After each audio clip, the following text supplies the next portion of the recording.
pinapapasalamatan ko talaga ang Panginoon dahil alam ko siya po ang gumawa ng paraan para po matuloy ang project at ginamit po niya ang Barangay Dolores at ang Emmanuel Baptist Church.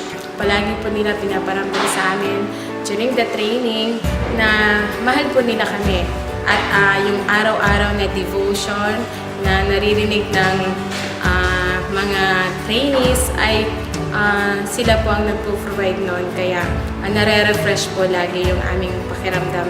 At sobrang saya po namin sa mga oras na ito, super po talaga. At salamat po sa Panginoon. At kung hindi po dahil po sa Panginoon, hindi po kami makakatuntong sa ganitong bagay.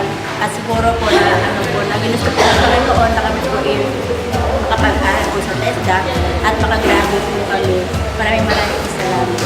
Thank you po kay Ma'am Glenda and then sa TESDA training para sa aming 10 days training ng NetCare. Gusto ko rin pong magpasalamat sa opportunity na matuto kami ng bagong skill. Tapos marami kami nakilala na ibang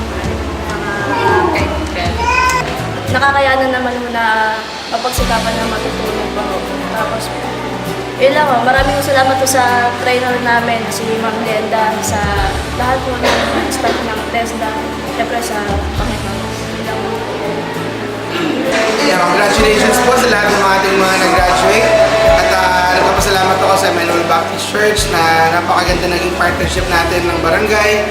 Sana marami pa tayong matulungang mga tao at alam ko magpapalain tayo dahil malapit ang lahat ng mga itong tao mailapit natin sa Panginoon, magkaroon ng income para sa kanilang pamilya.